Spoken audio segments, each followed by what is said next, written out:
Hello, ladies and gentlemen. So now we're going to try to solve this one by factoring, okay? And what I want you to, so let's read it together. It's going to be 4x squared plus 8x plus 4.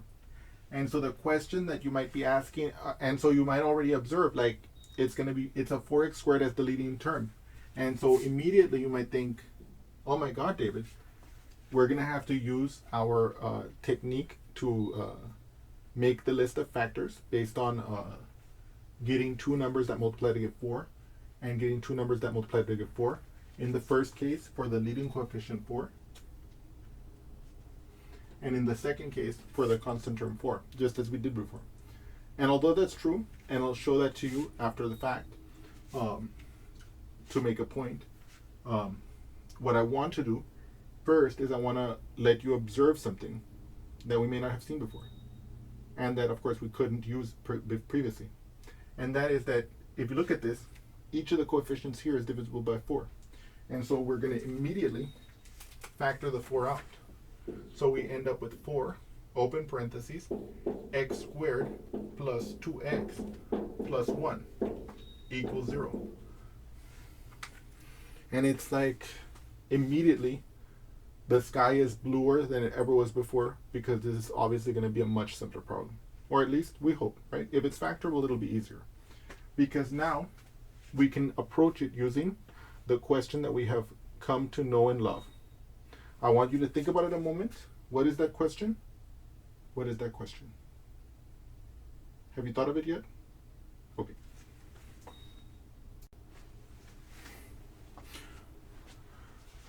So the question that you might ask is, what two numbers multiply to give blank and add to give blank? Well, what two numbers multiply to give positive 1, the constant term, always, and add to give, in this case, positive 2, the coefficient of the linear term, okay? Well, in this case, the list of factors of 1 is very short. What are the list of factors of 1? 1 times 1, that's it, right? And so, if we want to multiply to give positive 1, that gives us only two options. Either it's positive 1 times positive 1, or it's negative 1 times negative 1. There's no other possibilities, okay? And so in this case, if we want them to add to give positive 2, it must be positive 1 times positive 1, like this. So if I'm factoring x squared plus 2x plus 1, I'm claiming from the analysis we just did that it must be x plus 1 times x plus 1, okay? Okay. And so let me first show you that this is true. So it is x plus 1 times x plus 1. So let's multiply it out. So it'll be x times x, which is x squared. It's x times 1, which is plus x. It's then 1 times x, which is plus x. And then it's 1 times 1, which gives us plus 1. And of course, when we add these two terms, we're going to get 2x. And then we bring down our plus 1. And so you can see indeed that this polynomial expression, this quadratic expression, is equal to this expression. Now I want to, so let me now show you how that relates to this problem.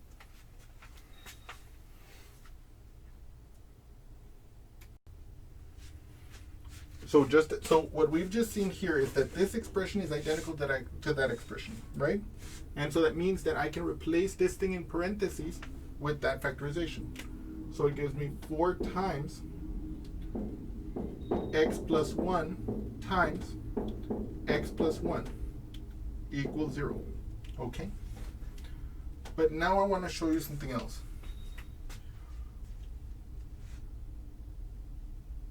We learned something a while ago, and it's called exponentiation. We've been using it a little bit here and there. So for example, we know that 2 squared, for example, is equal to 2 times 2. We know that 3 squared is equal to 3 times 3. We know that x squared, for example, is equal to x times x, whatever x is. Look at this. I have something times itself. So I can say that this is even x plus 1 squared. You see?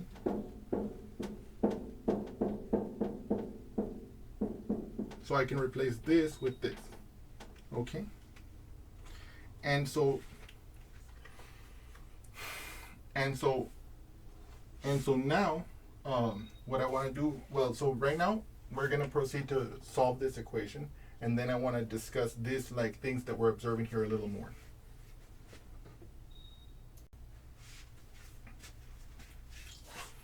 So let's solve this equation first and foremost, because that was the context under which we started this problem.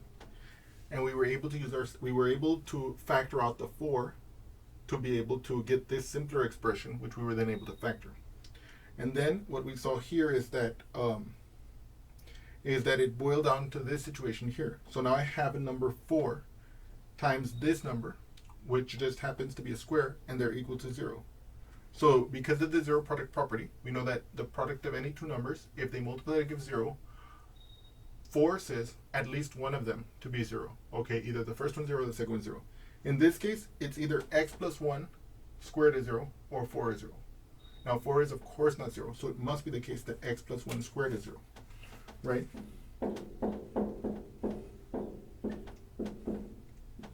Now, by the way, I want you to notice something in particular here. From here all the way to here, the left-hand side, okay, is algebraically the same.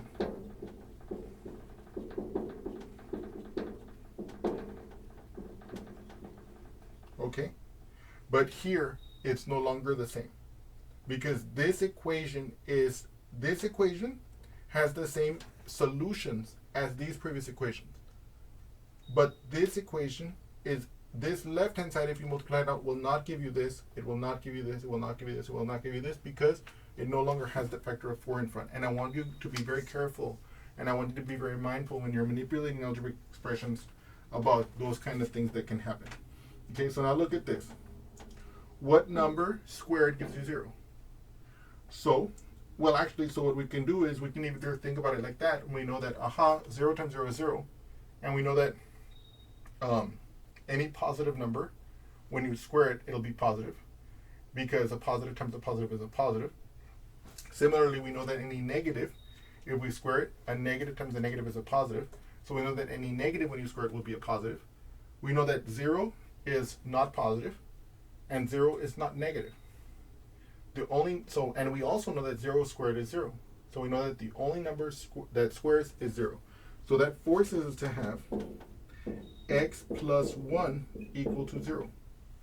And that forces us to have minus 1 minus 1, x equals negative 1.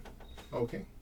Now another way we could have seen that is we could have said, well, David, you just said that x plus 1 squared meant x plus 1 times x plus 1. And so can't we just replace that left-hand side with this and set that equal to 0, them being the same thing?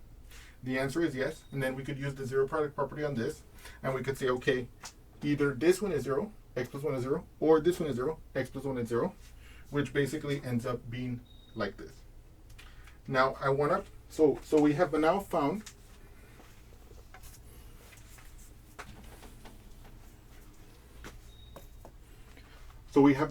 out something very special about this example. And we have found that it only has one solution, okay? We're going to see later that there's a term for this particular case. It has two factors that both give you the same zero, and that is we're going to term this we're going to say that this negative 1 is a 0 of multiplicity 2. Okay, you don't need to know that fancy term for now, but we're going to talk about that later on when a factor occurs more than once in a polynomial. In this case, this quadratic thing is called this quadratic expression on the left hand side of the equal sign is called a polynomial, and the factor here comes out twice. The factor for the same 0 comes out twice, and that means it's a 0 of multiplicity 2, or at least the 0 associated with the factor is a 0 of multiplicity 2. But when we're dealing with quadratics, usually you'll hear the term that it's a double root, that this is a double root of this equation. Okay, so when we're dealing with quadratics, we don't have to go into we're not going to talk about that fancier language, but later we will. For us, we see that this factor, this root -1, this solution -1, is represented by two factors in the polynomial, or is the solution of two factors in the polynomial, so we'd say it's a double root, okay? And, okay, so that's something I wanted to say. So now, as far as solving the equation is concerned, we're done here. But one of the things that I wanted to talk about here is I want to show you kind of like the analogy with numbers that we've been talking about here. So for example, let me stand by please. So by the way, what I'm about to talk about here, you don't have to be all that concerned about it, okay? I just want to show you something that I think is cool, and I want you to see it at least once. And it's kind of like a relation, it's kind of like an analogy between these two systems, okay? So here we have some quadratic polynomials, okay?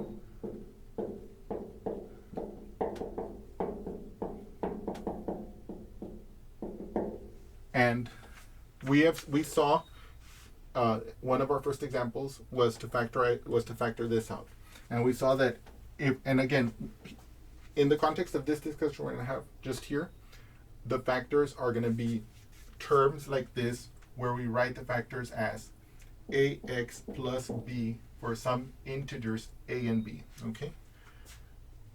No complex numbers, no irrational numbers, just integers. In that scenario, we saw that this one breaks down as x plus 2 times x plus 3. This was one of our first examples in this set of problems, right? And if you notice, you see we have a number, we have a quadratic that is the product of two distinct factors, okay? So you can think of, for example, if you have numbers, if you have 6, 6 is the same as 2 times 3, okay? You see? And then this one, let's go to this one here. This one emerged as part of the problem that we're working on right now. And this one, if you recall from our discussion, is actually x plus 1 times x plus 1. Or in other words, it's like x plus 1 squared. Or it's not like, it actually is. And so we can say that this kind of an expression is a perfect square. Just like, let's say, if we thought of 9, 9 is a perfect square because it's a square of a perfect number. And so now I have avoided using too specific language, but so for example, you might see in some algebra books that this thing might be called a perfect square trinomial. A trinomial because it has 3 terms, okay? Trinomial because it's a polynomial, but instead of the general case, it's a trinomial because it has the 3 terms. And you might have already guessed, again, that language, I don't want to overuse it because I think, but so for instance, this might be a binomial because it has 2 terms, just like a bicycle has 2 wheels and a tricycle has 3 wheels. Trinomial, binomial, the nomial part referring to the fact that it's a polynomial, right? Now, this one is different. If you try to factor this one into factors with integers, you won't be able to. So this one would just stay as it is. So you can think of this one kind of like a prime number, like 5.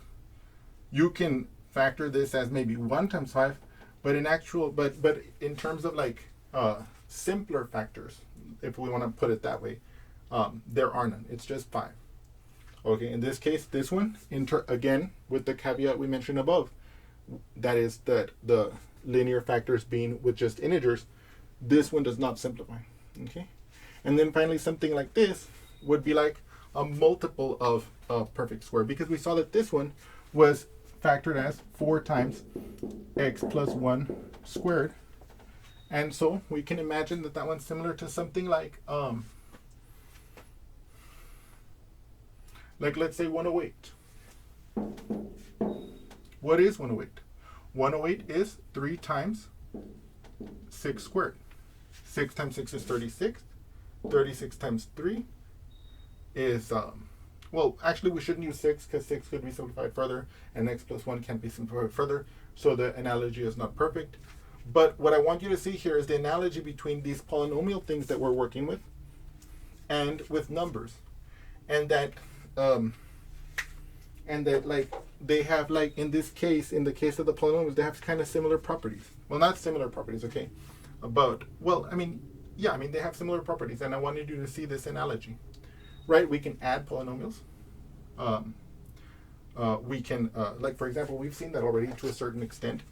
We know that, for example, when we add, like, x plus 3 plus, let's say, 2x, we get the x plus the 2x will give us 3x, and then we just bring the plus 3, right? So we can add polynomials. We can certainly multiply polynomials, which is what we've been doing whenever we've done x times x, which would be x squared x times 1. We can multiply polynomials, so we can add polynomials. We can multiply polynomials. Now, we haven't done it yet, but we are going to see later that we can divide certain polynomials, or we can divide polynomials. And so you can kind of see that the polynomials have similar properties as numbers. Now, it's not perfect, and they don't have all the properties, and we're going to discuss like certain things later on, you know, that are kind of like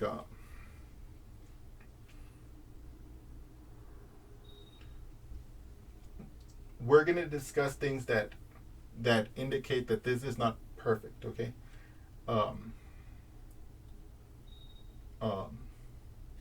But what I want you to glimpse here is that there is like that there are nice similarities, okay?